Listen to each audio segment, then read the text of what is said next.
For fundamentals of music theory and keys, this is a video on how to play the primary chord sequence, including inversions in your right hand, okay?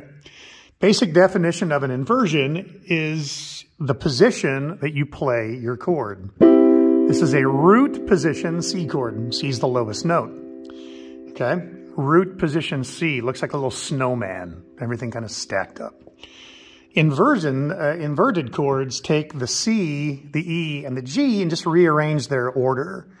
So there's something called first inversion, where the C moves like magic up to the top, and you put your thumb on the E and your pointer finger on the G. Why your pointer finger? It's because God gave you an opposable thumb, and it feels best to put the extra stretch right here, trust me.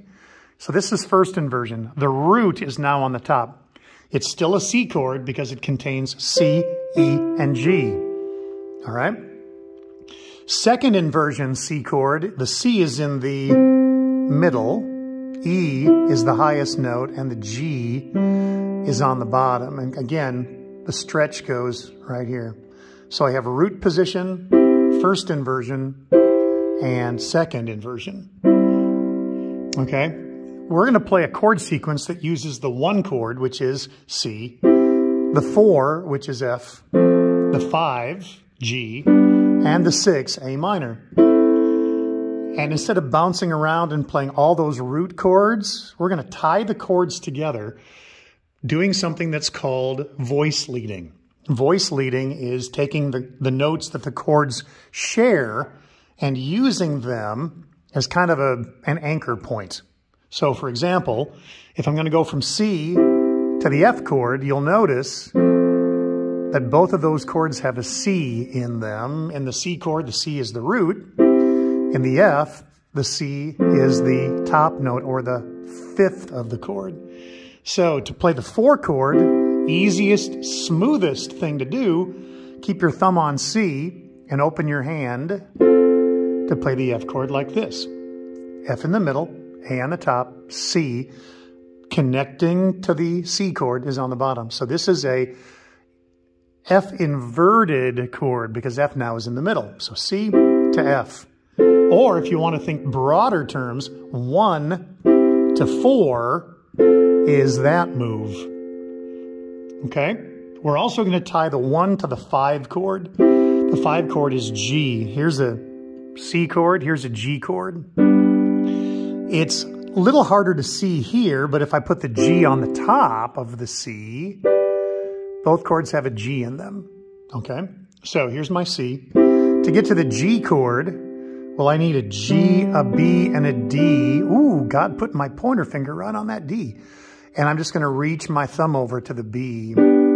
So again, an inverted G chord, but it's still a G chord. So thumb on B, pointer finger rather, on D, pinky on G. So we've gone from 1 to 4 and back to 1 and then to 5. Now we'll go back to 1.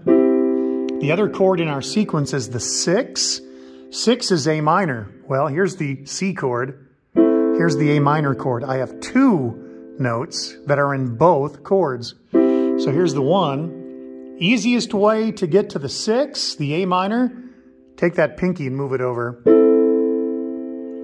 Now, if you're a slave to formality, then you're going to think, well, wait, didn't you say that this inverted chord, you put your pointer finger there? Well, yeah. And I will probably do that because that's how I learned it, but it's just as easy. If you can get used to the stretch happening up here, which is not as comfortable, that's the quickest way to get to 6. And then go back to 1. So the order of the chords in our chord sequence is 1, 4, back to 1, 5, pointer finger on that D, 1, 6, back to 1. That's the right hand. The left hand, because the only chord that's in root position is C. The other ones are inversions. We need to put the roots in the left hand. So for this exercise, put your thumb on C. And within the span of your hand here, thumb's on C, your pinky is on F, that's the 4 chord. Your ring finger's on the G, that's the 5, and your middle finger is on A, that's the 6. So you're going to let the left hand stay here in place and anchor your chords with the roots on the bottom. So we're going to play 1. Here's 4. Really sounds like an F if you keep the root in the left hand. Back to the 1. Now 5. Back to 1. 6. And see, I put my pointer finger there. Middle or pointer's okay. And back to 1. The other chords do them exactly like I showed you. The only one there's a little wiggle room on is the 6. Either pointer in the middle or keep your middle in the middle. Okay? So, my metronome is at 60 beats per minute. 4 chords per minute, 4 beats per chord, sorry.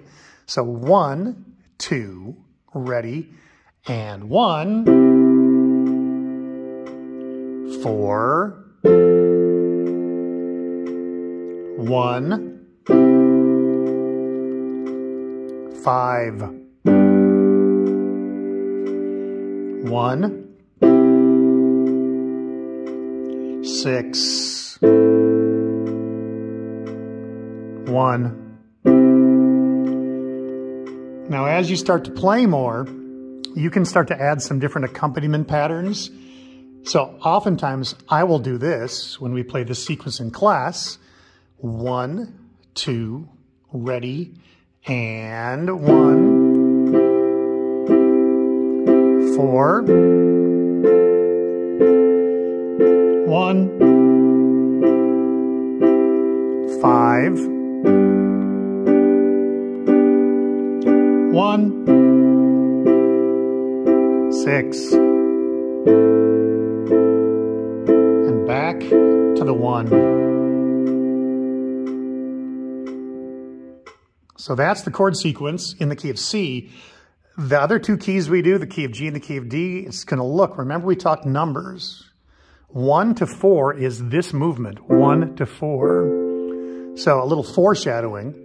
If you go to the movies and like the previews, here you go. In G, G is going to be 1. 1 to 4. Ooh, look at that. Same move, just different key. That's the beauty of using numbers. So that's how you play the primary chord sequence and a quick introduction to the beauty of inversions. Enjoy.